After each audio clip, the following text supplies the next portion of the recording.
Boa noite, pessoal. Como é que está todo mundo aí? É uma alegria a gente estar podendo ter esse momento aqui para partilhar um pouco sobre liturgia, né? Primeiramente, a gente gostaria de agradecer, né, a presença de todos remotamente e já também pedir a compreensão, porque é a primeira vez que nós estamos fazendo essa experiência, né? Então, qualquer deslize aí, vocês nos perdoem de antemão. E para a gente iniciar esse momento, eu vou pensamento que é retirado do livro A Via da Misericórdia, a sabedoria dos padres do deserto. E aqui um pequeno ensinamento do pai Isaac, o sírio. Ama o silêncio mais que tudo, porque ele te permitirá colher o fruto. É pelo silêncio que nascerá em nós o que ele nos conduz. O silêncio é o mistério do mundo futuro, enquanto a palavra é um instrumento do mundo presente. Que a gente possa, na nossa vida, saborear cada vez mais o silêncio, né? O silêncio que ele é até exigido e requerido muito por nós dentro do contexto litúrgico. E vamos iniciar essa live. Convido a vocês a me acompanharem, né, aí de casa, a rezar uma Ave Maria, né? A gente tem aqui a presença da nossa boa mãe, né, que vai estar nos acompanhando aqui durante essa transmissão, e que nessa Ave Maria a gente possa colocar em intenção todas as famílias, né, que estão sofrendo com o luto por conta dessa pandemia, né? Hoje à tarde eu estava, antes quando estava me organizando, já são mais de 125 mil mortes em todo o mundo, né, por conta dessa pandemia. Então, que Deus possa, né, realmente consolar essas famílias, que muitas delas não têm a condição nem de enterrar os seus entes queridos, né? Que Deus possa estar olhando e fortalecendo cada uma delas. Ave Maria, cheia de graça, o Senhor é convosco.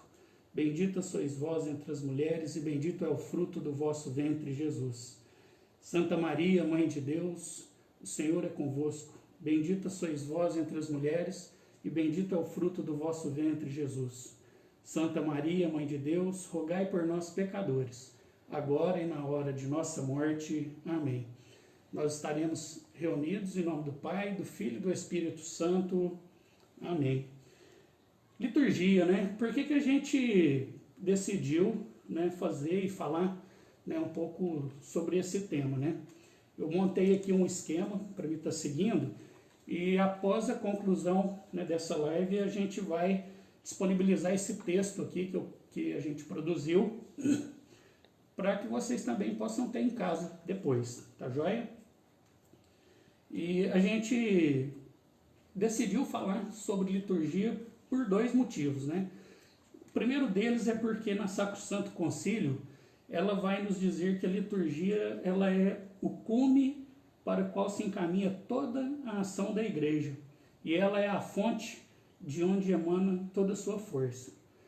E no número 19, né, do mesmo documento, ele vai falar que a igreja, né, ela deve se capacitar e ela deve fornecer meios de formação para todo o povo de Deus a respeito da liturgia.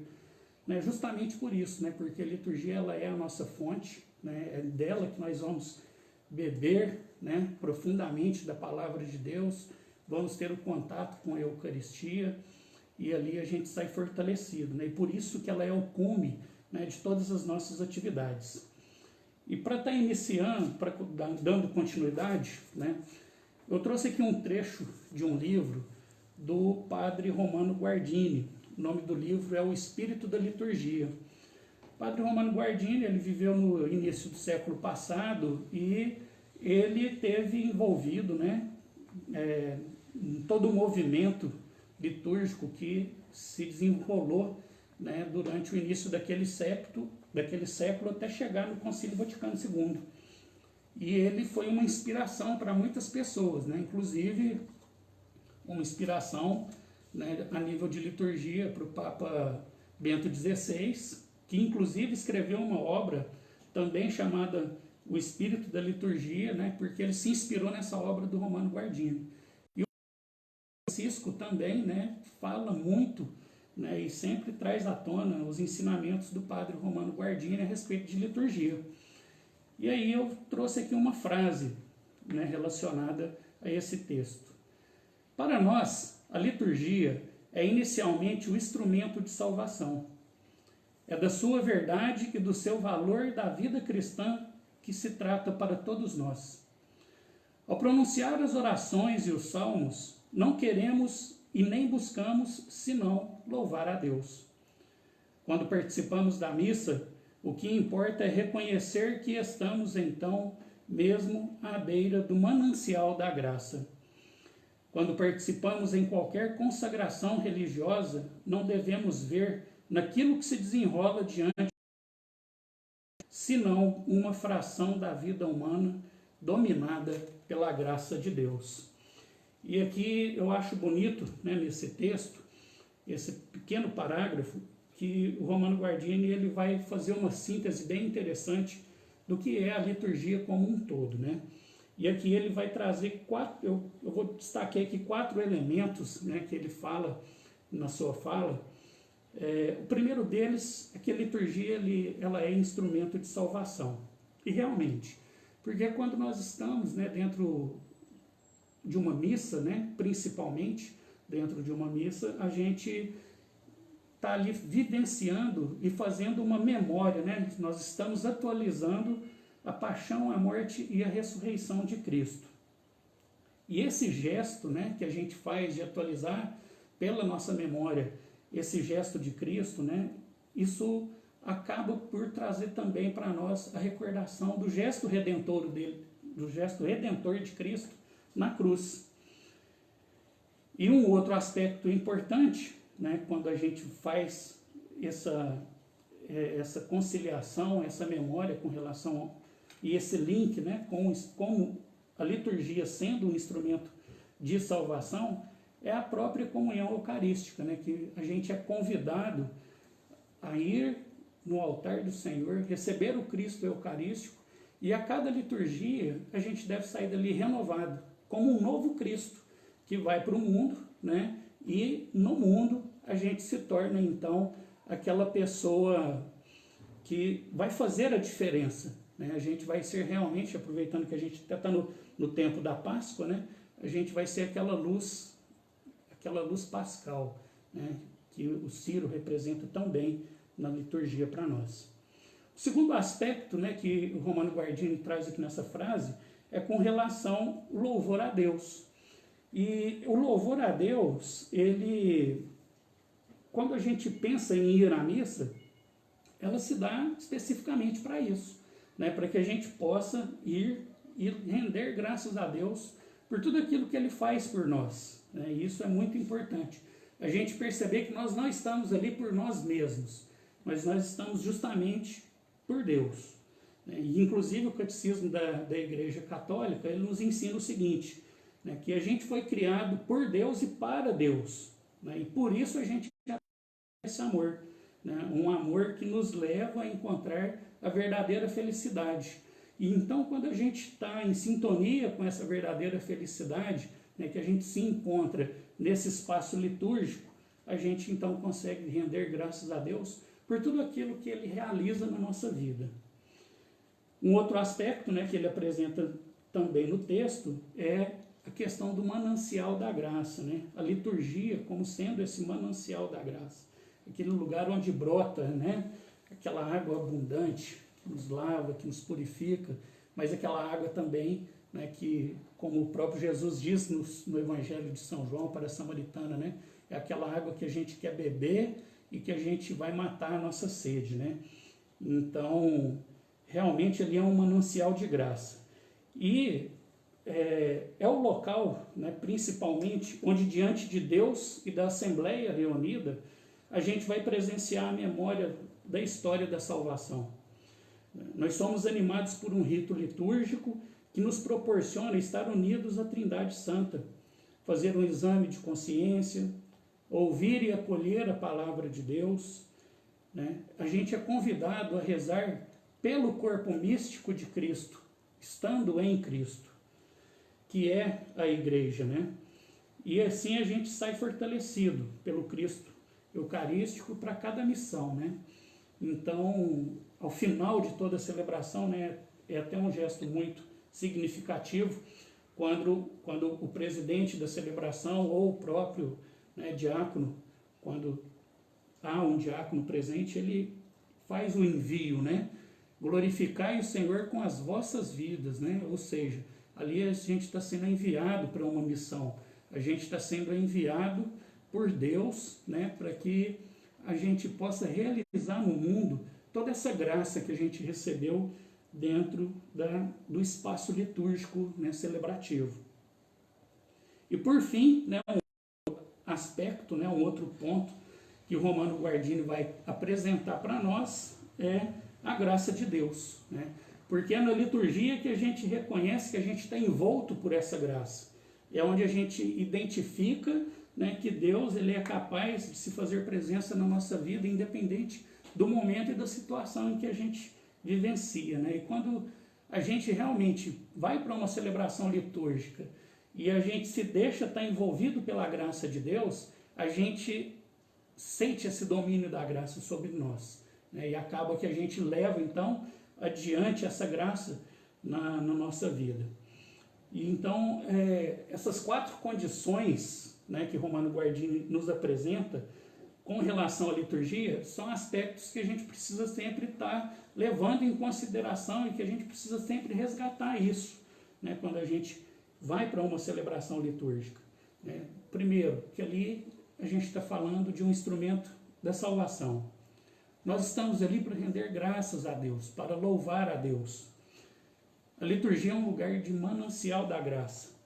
E, por fim, é onde a gente vai vivenciar dessa graça de Deus, né? E eu queria aproveitar esse momento, né, para dizer que vocês, né, que estão em casa, à medida que eu for falando aqui, se vocês tiverem alguma dúvida, alguma sugestão, vocês podem estar, né, mandando isso aí nos comentários, porque a gente está com uma equipe técnica espalhada pelo Brasil aí de mais de 100 pessoas só para coletar, né, os comentários e as dúvidas que vocês têm, né? E eu até aproveito esse momento aqui para dar uma olhada aqui, né? Agradecer as pessoas que estão conosco, ó. Nelson, Letícia, Marilda, Warley, a Raquel, a Lena, tia Lena, minha tia, Lídia, a Dorislene, adoro a turma da Escola da Fé aqui, ó, matando saudade, né? Muito obrigado vocês aí pela presença, né? A Célia, ó, a dona Célia é minha sogra. O Alex, a Cida do meu coração, Cristiane, a Rita, a dona Sebastiana, a Vilma, a Adriana, a Lúcia, quem mais? Maria Aparecida, o Lazinho, a Mariana, né? Depois a gente vai falando mais aqui, falando mais o nome das pessoas que estão participando aqui conosco, tá? Então vocês vão aí pensando aí nas dúvidas aí, vão colocando aqui para o nosso pessoal, tá joia? Dando sequência, falar aqui um pouco, né? Eu vou ler um trecho aqui do Evangelho de Mateus, que ele é muito pertinente para esse primeiro momento que a gente tem.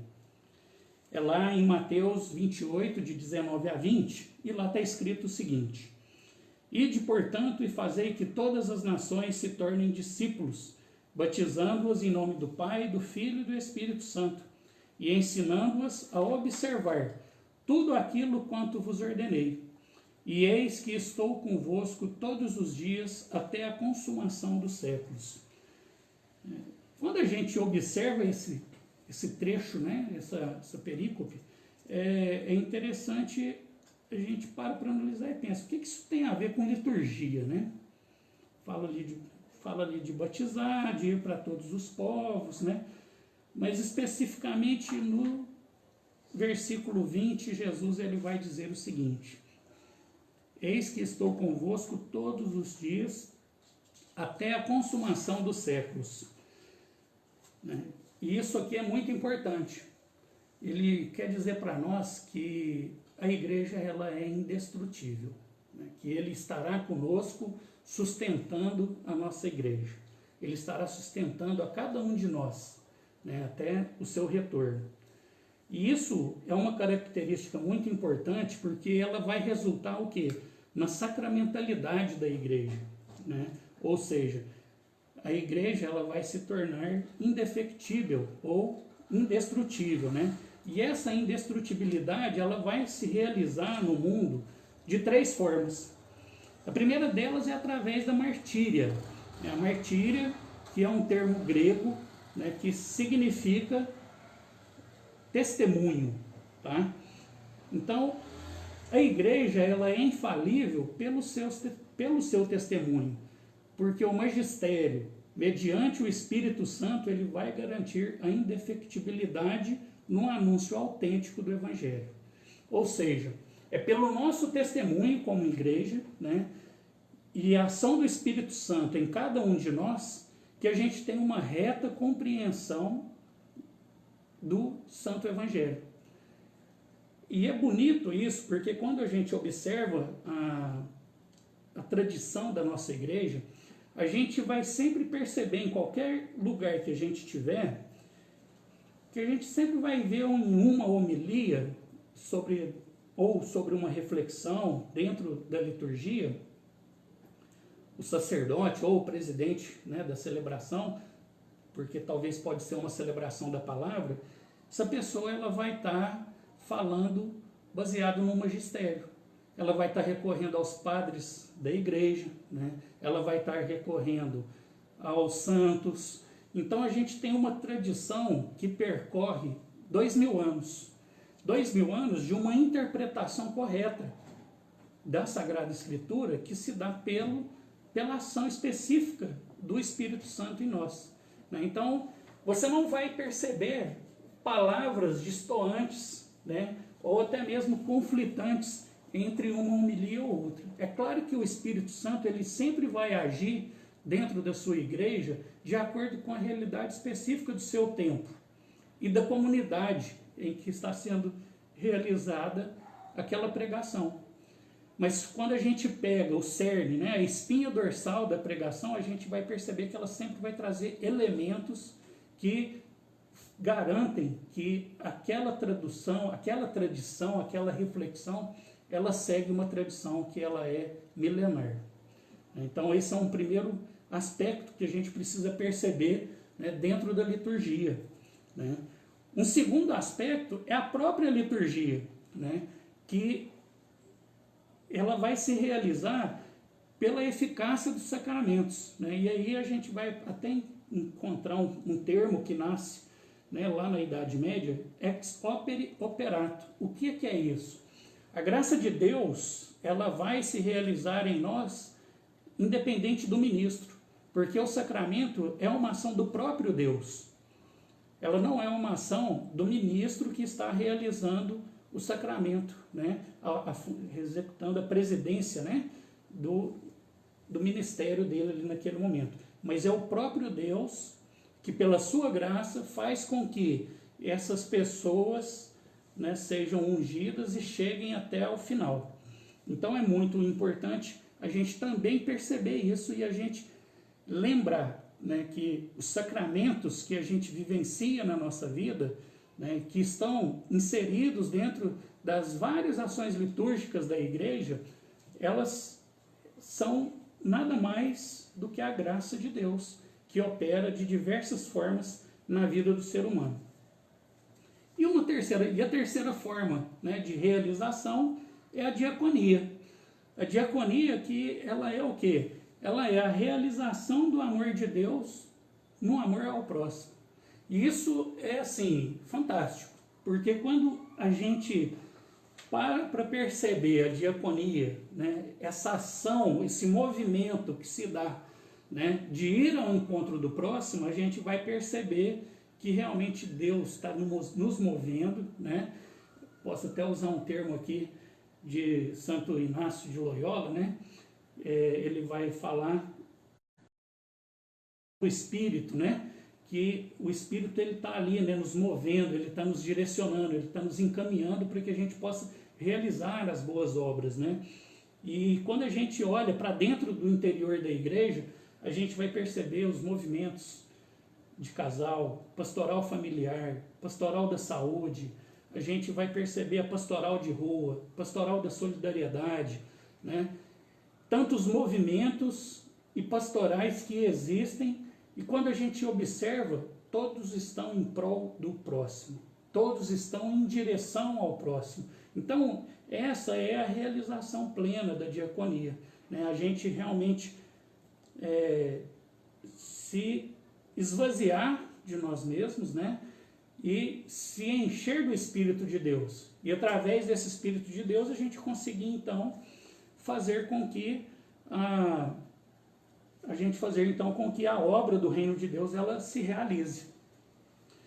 Então, um gole de água.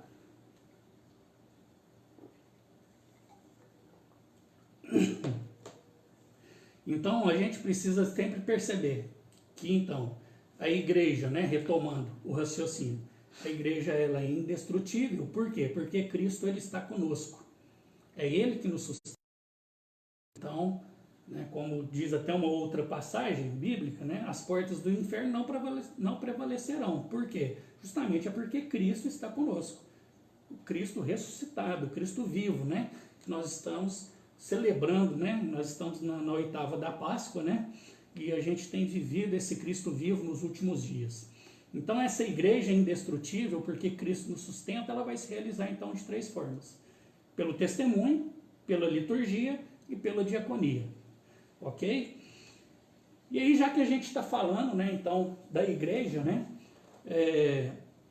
Vamos entrar em alguns termos que são termos pertinentes. Provavelmente eu vou até falar aqui de algumas coisas que muitos aí já devem ter ouvido em alguma formação bíblica, né, ou em algum estudo, né, mas a gente não sabe quem que a gente está atingindo, né, nessa live. Então a gente tem que falar a partir do beabá, né, como diria um professor meu, do beabá da gata.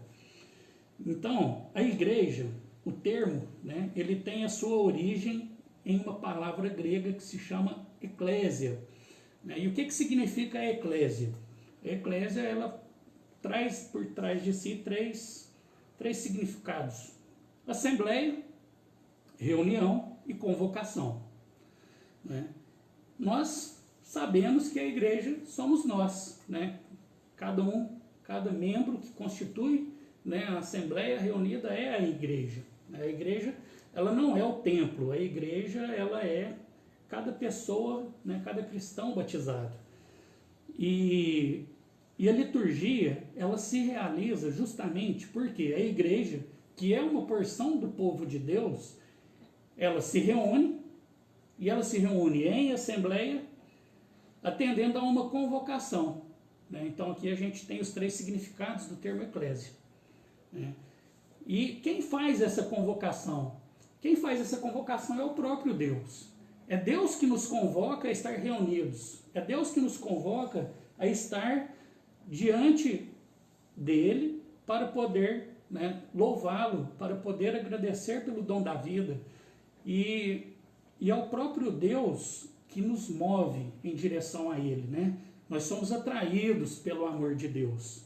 E quando a gente tem, né, esse domínio e a gente tem essa percepção de que a igreja ela é, né, esse conglomerado de pessoas, né, a vida em comunidade ela se torna muito mais rica. Por quê? Ela vai se tornar mais rica porque a gente vai perceber que são pessoas, cada uma dotada de um dom, né, diferente, capaz de realizar algo diferente para a obra de Deus.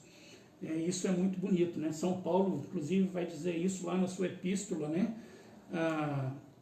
aos Coríntios, né, que cada um tem um dom diferente, né, tem um ministério diferente, e cada um se realiza para que todos, né, consigam realizar um único objetivo.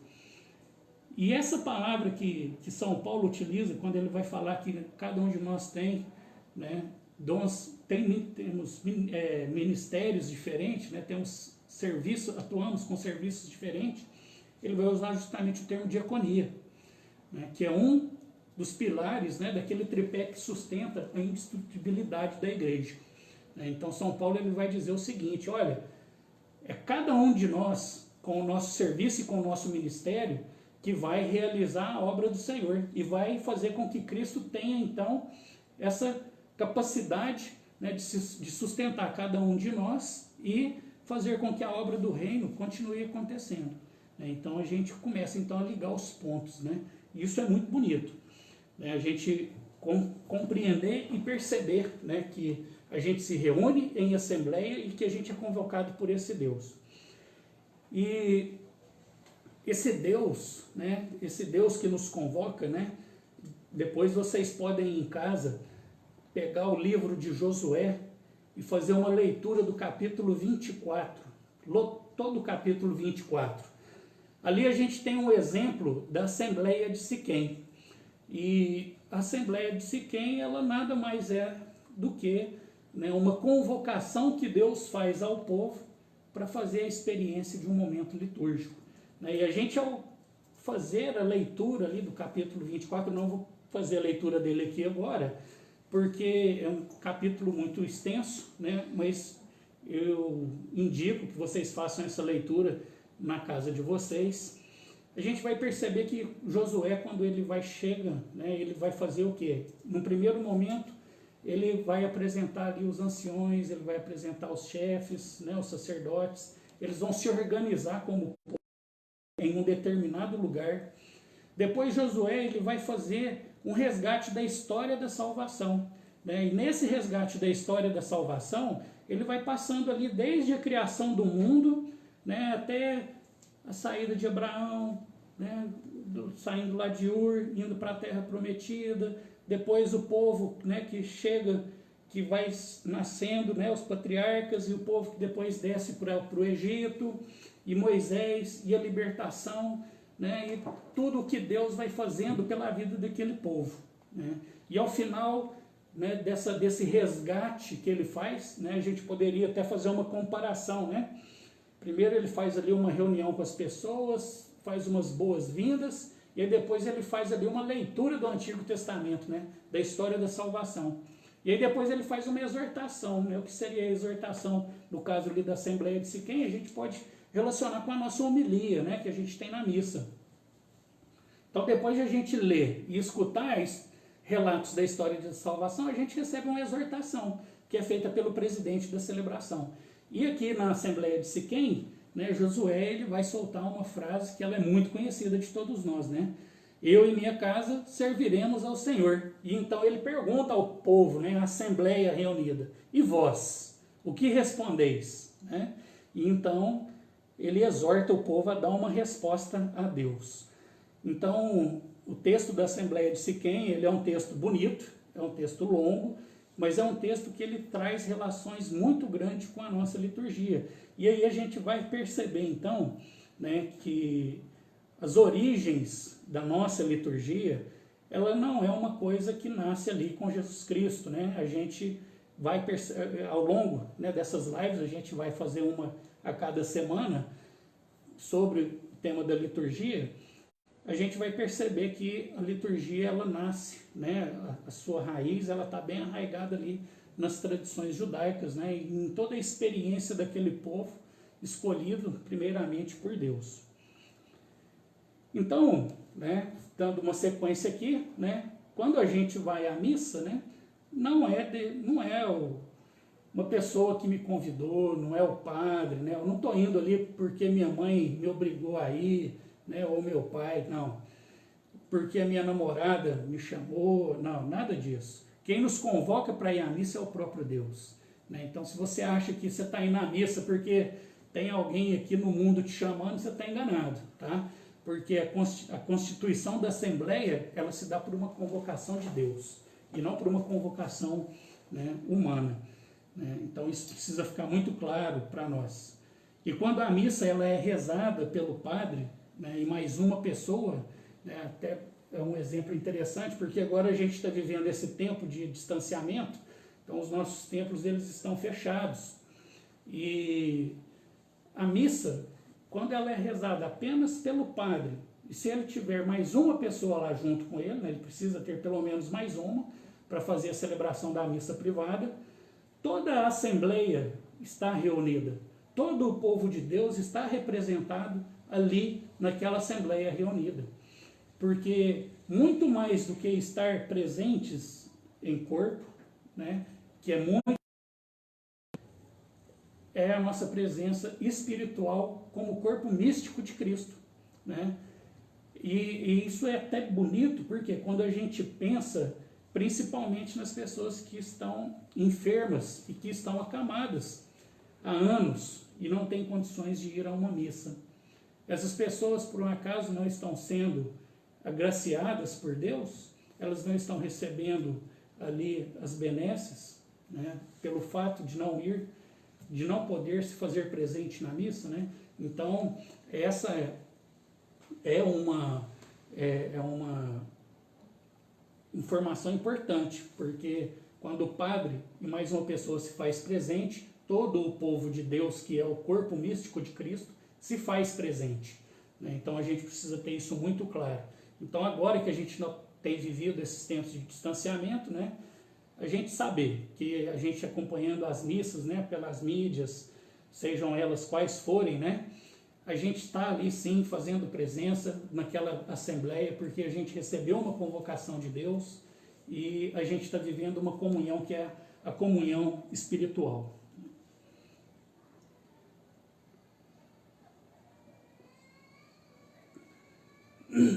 Então, deixa eu dar mais uma olhada em quem está aqui, ó.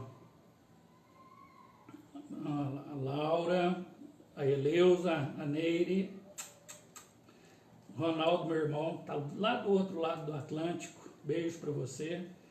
O João Batista, a Osana, o Rafael, também conhecido por Júnior, meu irmão de diaconato, né, o Lúcio, muito obrigado, viu, Lúcio? Lúcio, ele é diácono lá em Araguari.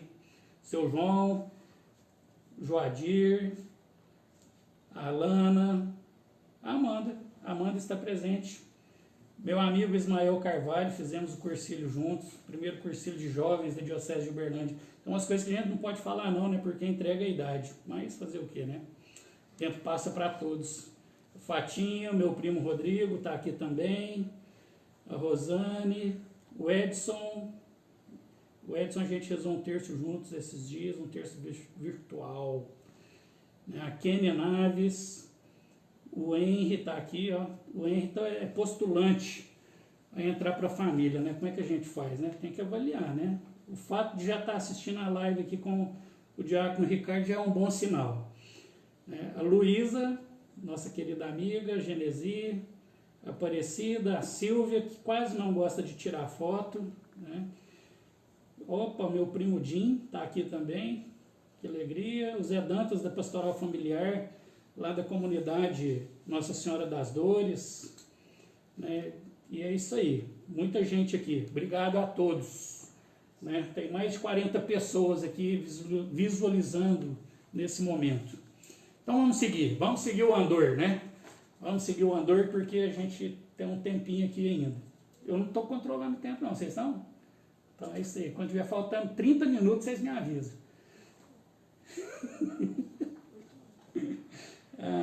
Então é isso aí. Onde que eu parei? Tá, eu tinha falado então da convocação, estava entrando aqui então em alguns conceitos, né? E aqui eu gostaria então agora de trazer para vocês, né, o conceito da palavra liturgia.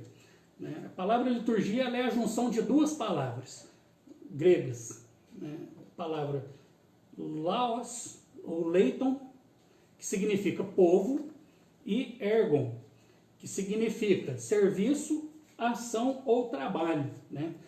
E o que isso indica para nós? Que a liturgia ela é uma obra que diz respeito a todo o povo, no sentido de ser empreendida pelo interesse e pelo bem de todos. Sendo assim, ela é uma obra pública, né? A palavra liturgia, ela não nasce no contexto religioso, tá? E isso é importante a gente saber. Essa ela é uma palavra que nasce na Grécia Antiga e ela é empregada, então, para todo funcionário público, né, que realiza uma ação que traz um benefício para toda a população, né? Então, esse era o sentido original da palavra. E quando, né, a religião, né, ela pega esse termo emprestado para ela, ela então vai fazer com que a liturgia ela seja esse espaço do povo para o povo. E todos que estão ali reunidos e celebrando, estão unidos de um mesmo pensamento, o serviço ao próximo. Uma bem-ação, uma boa ação retornada para o próximo, né? E aí a gente vai, eu vou citar aqui alguns exemplos, né? Vou fazer algumas leituras de alguns trechos bíblicos, alguns versículos, para a gente mostrar o nascimento desse texto e como que ele começa a ser empregado, né? Lá no Antigo Testamento, o termo ele é adotado pela primeira vez para falar sobre os serviços, né, que eram realizados na tenda do Senhor ou no templo, tá? E eu vou ler aqui um trecho que está lá em 1 Crônicas, no capítulo 23, versículo 28. E aí vai estar escrito o seguinte: são encarregados de estar à disposição dos filhos de Araão para o serviço do templo de Yahvé. Esse serviço do templo de Yahvé é o quê? É essa liturgia, né? É essa ação pública realizada por alguém em benefício do outro, né? Então, esse serviço ele é realizado no templo de Yahvé, nos átrios, nas salas, para purificação de tudo que é consagrado e para fazer o serviço do templo de Deus. Então, ou seja, todas as pessoas que estavam envolvidas em alguma ação do templo, né, vinculadas ao trabalho e à função para que acontecesse ali as celebrações, os momentos de culto, essas pessoas eram consideradas como os liturgos, os liturgistas, né? E aí no Novo Testamento, a gente vai encontrar lá no livro de Hebreus, esse termo sendo atualizado para o ministério de Jesus Cristo, né? O ministério cultico dele, e também ao seu sacerdócio. A gente vai encontrar várias passagens, né, dentro da carta aos Hebreus, falando sobre esse tema litúrgicos ou liturgia, né? E o próprio Cristo ele vai ser apresentado pelo escritor sagrado como sendo ele um liturgo, né? Então lá em Hebreus 8, versículo 2, a gente vai ler o seguinte: ele é ministro do santuário e da tenda verdadeira, armada pelo Senhor e não pelo homem. Ele quem? Jesus. Então Jesus é um ministro. O ministro que ele está referenciando aqui, a palavra no grego é leitorgos. Então Jesus é o liturgista. Jesus é aquele que está agora, né, como o grande sacerdote, o sumo sacerdote, realizando as funções, né, em função de todos nós. E aqui é importante a gente perceber uma coisa. Jesus ele é o sumo sacerdote. Então quando nós estamos na nossa celebração, a gente está ali como uma assembleia convocada por Deus. Mas nós estamos ali como corpo místico de Cristo. Padre, ele vai atuar como presidente da celebração, é uma função que ele executa. Aí a gente tem ministros, acólitos, diáconos, a gente tem o povo que se reúne, né? A gente tem pessoal da equipe de canto, né? O Ministério de Música e assim por diante. Todas essas pessoas compõem o corpo de Cristo. Todas estão ali em pessoa de Cristo, na pessoa de Cristo, né? Em Cristo e na pessoa de Cristo. E isso é tão significativo porque a nossa liturgia ela é cercada de símbolos, né? É uma grande marca da nossa simbologia. E existe um instrumento que é geralmente muito utilizado em celebrações solenes, que é o turíbulo. O turíbulo é onde a gente coloca ali o incenso, faz a incensação do altar, do crucifixo, de imagens de santos, né? em dia de festas de santos. Mas se a gente perceber, se a gente for atento, né, dentro da celebração litúrgica, a gente vai, o povo está falando que só tem 20 minutos, a live vai estourar. A gente vai perceber o seguinte: a incensação, para Cristo, a gente faz 3 vezes e bate 2 vezes. Né? Então, são 3 e 2 ductos, que a gente chama, né? A gente só faz esse movimento de 3 para 2, né, com 2 batidas, para Cristo. Então, a gente faz isso para o crucifixo, a gente faz isso para a pessoa do padre, e a gente faz isso para quem? Para o povo que está reunido ali na Assembleia. Então, o povo também é Cristo. E muitas vezes a gente vai para a celebração litúrgica com aquele pensamento que eu sou mais um ali no meio, que eu não tenho nada, que eu não sou nada, que eu não tenho uma função específica. Não. Você é Cristo e você está sendo incensado da mesma forma que o presidente da celebração, que o crucifixo, a hóstia, né, quando ela é colocada para nós em adoração, né, ali é o Cristo Eucarístico também, né, são 3 e 2 ductos. Então, isso é sempre para o Cristo. E quando não é para Cristo? Você incensa 2 vezes com 2 ductos. Então, quando vocês estejam atentos agora, quando vocês verem, por exemplo, o padre fazendo a incensação no início de uma solenidade, que ele vai lá diante de um ícone de Nossa Senhora ou de um santo, né, que seja o santo da devida paróquia dele. Ele vai fazer, né, 2 incensações com 2 ductos apenas. Mas quando é para Cristo, para o crucifixo, para a Assembleia reunida e para o presidente da celebração, são sempre 3 incensações com 2 ductos, né? Então, para mostrar que nós somos e estamos como corpo místico de Cristo, né? Então, não tem essa de que a gente é irrelevante, não. A gente é muito importante e a gente está ali sim, né, para poder realizar bem essa assembleia, né? Um outro termo que eu gostaria de trazer para vocês no dia de hoje é o rito, palavra rito, né? A palavra rito, ela é uma palavra que ela é de origem sânscrita, né? Um idioma muito antigo, né? E ela significa também ritmo, né? E então, quando a gente se faz presente dentro de uma celebração litúrgica, a gente sempre tem ali um rito a ser seguido, né? Aí a gente vai perceber isso. Quando eu estou no batismo, o rito ele é um. Quando eu estou em um matrimônio, o rito é outro. Quando eu estou em uma missa, o rito é outro. Ou seja, para cada momento da nossa vida, Deus ele tem um ritmo diferente para passar na nossa vida, mas sempre com o mesmo objetivo, que é o quê? A salvação. A mensagem sempre é a da salvação, né? Desse Cristo que teve a sua paixão, morte e ressurreição, mas é um Cristo que nos salva, né? Tanto que todos os sacramentos são sinal de vida e trazem para nós essa perspectiva da salvação.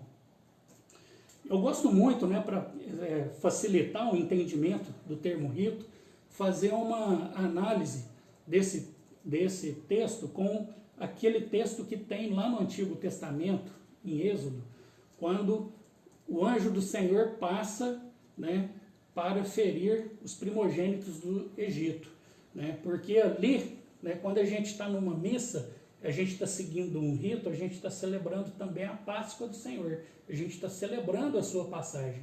Então, a cada celebração que a gente realiza, a cada rito que nós nos fazemos presentes, o Senhor vai passar por nós de uma forma diferente, né? Então, eu acho muito interessante fazer essa analogia, né? Porque o Senhor ele passa e continua passando por nós até hoje, de diversas formas. E a cada rito, né, ele vai passar na nossa vida de uma forma diferente. Até porque vai chegar um domingo que eu vou na celebração e então, às vezes, naquele dia eu vou estar muito, às vezes eu vou estar triste, né, às vezes eu vou estar precisando de uma palavra de autoestima e Deus vai passar pela minha vida, né, fazendo eu me revigorar. No outro dia, às vezes eu vou chegar muito feliz, muito alegre, porque eu tive uma grande conquista ou consegui realizar algo muito importante, e então Deus vai passar, né, na minha vida com uma outra forma completamente diferente. E o rito ele é importante justamente por isso, porque ele vai marcar e determinar essa passagem de Deus na nossa vida, né? Então, eu gostaria, né, de encerrar esse momento aqui de explanação, deixando essa mensagem, né, que porque Cristo fez a sua Páscoa, né, ou seja, a sua passagem, ele continua passando e se comunicando conosco em cada celebração, em um ritmo diferente, mas sempre com a sua mensagem de salvação, né? E aí eu encerro aqui nesse momento o conteúdo que eu tinha preparado para essa noite. E aí na semana que vem a gente retorna, né, com mais temas. E ali, meu teleprompter está me mostrando para mandar um abraço para dar o papel. Mandar um abraço para o José Geraldo, a Mariane Vital, a Luci Maria, a Maria Aparecida, a Sara, minha filha, está me assistindo, um beijo, e a tia Rosana. E aí, tem mais do outro lado, né? Nós tivemos hoje, né, uma grande alegria, né? A gente gostaria de agradecer, né, vocês. Nós tivemos 48 pessoas, né, conectadas simultaneamente, né, visualizando aqui essa live, né? Por ser uma primeira live, né, a gente está muito feliz, porque a gente não tinha dimensão, né, de como seria e como será de agora em diante, mas a gente assumindo esse compromisso com vocês, né, de semanalmente a gente ter uma live, a gente vai continuar falando sobre liturgia, né, a cada semana a gente vai trazer, eu vou estar trazendo elementos novos, né, porque a liturgia ela é um ponto, né, como o próprio Concílio Vaticano II traz para nós na sua encíclica, né, Sacro Santo Concílio, a liturgia ela é o cume, né, é onde a gente vai ali então atingir, né, o máximo, né, da expressão da nossa fé, né, e é também aquela fonte onde a gente vai beber, né, de toda a graça de Deus. E tem uma pergunta aqui, ó. Qual o nome do livro que você leu o trecho? O livro é esse daqui, ó. Dá um foco aí. Esse livro aqui chama A Via da Misericórdia, na Sabedoria dos Padres do Deserto. Esse livro, ele foi uma organização feita pelo professor Isidro Pereira Lamelas, tá? E é uma publicação da Universidade Católica de Lisboa, tá? Esse livro aqui eu comprei ele pela internet, tá? Agora eu não me lembro o site, mas livros geralmente assim que são importados a gente só encontra nas editoras católicas, né? E pedidos via Ixi, fugiu a palavra. Eu vim preparado para falar de liturgia, não foi de falar de compra online, né? Pedido online, né, para produtos importados. E esse livro, eu gosto muito dele, né? Ele tem aqui uma coletânea de vários padres do deserto, tá? Desde Santo Antão, né, que é um dos mais conhecidos, né, um dos principais padres do deserto, a outros, né, nem tanto conhecidos aqui da nossa cultura, mas muito difundidos dentro da liturgia oriental, né, principalmente, né? Então esse livro eu indico, super indico ele, gosto muito dele, tem muito ensinamento bonito. Obrigado aí, viu, Rafaela, pela pergunta, né? E tem mais alguma? Não, não mais? Então, como a gente não tem mais perguntas, gostaria então de desejar, né, para vocês uma feliz Páscoa, né? Ainda estamos vivendo esse tempo pascal, né? Agradecer realmente, né, o carinho de vocês nessa transmissão.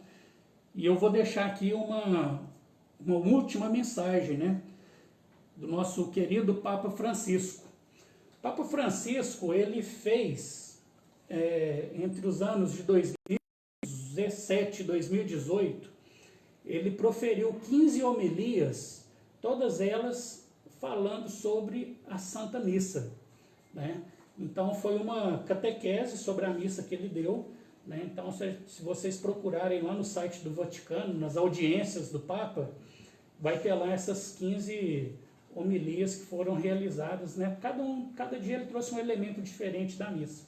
E na primeira, né, quando ele foi fazer a abertura dessas catequeses, eu peguei um trecho que é bastante significativo e que tem a ver com um pouco daquilo que a gente conversou aqui hoje. O que São Tomé pede ao Senhor é aquilo de que todos nós precisamos, vê-lo e tocá-lo, para poder reconhecer. Os sacramentos vêm ao encontro desta exigência humana, né? Essa exigência de poder ver e tocar o Senhor, né? Então, os sacramentos, e principalmente a celebração da Eucaristia, são os sinais de amor de Deus, os caminhos privilegiados para nos encontrarmos com Ele, né? Então, que a gente possa, cada vez que a gente estiver participando de um momento litúrgico, que a gente estiver presenciando, né, ali um momento, fazendo-se parte, a gente recordar, né, que primeiro a gente está ali por amor a Deus, por uma convocação que Ele fez por nós, né, e lembrar que nós somos parte, sim, fundamental desse corpo místico, que é o corpo místico da igreja, que nós fazemos parte, né? Então, guardem isso, né, essa mensagem, e que Nossa Senhora, né, que está aqui hoje representada pelo ícone, né, pela imagem da Mãe Aparecida, continue sendo, né, ao longo, a gente pode até dizer que Maria fez da sua vida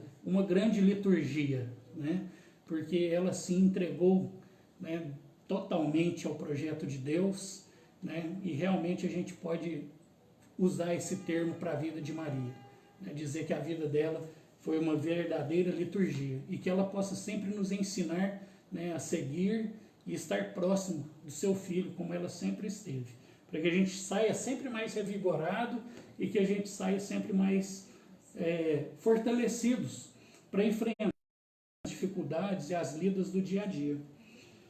Então é isso, meu povo, né? Meu povo não, né? Povo de Deus, né? Porque vocês não são nada meu. Vocês são meus queridos amigos e amados, né? Mas propriedade mesmo ela é de Deus, né? Porque todos nós somos dele, né? E ele quer, né, e espera que nós também tenhamos essa resposta positiva para ele. Glória ao Pai, ao Filho e ao Espírito Santo, como era no princípio, agora e sempre. Amém. Em nome do Pai, do Filho e do Espírito Santo. Amém.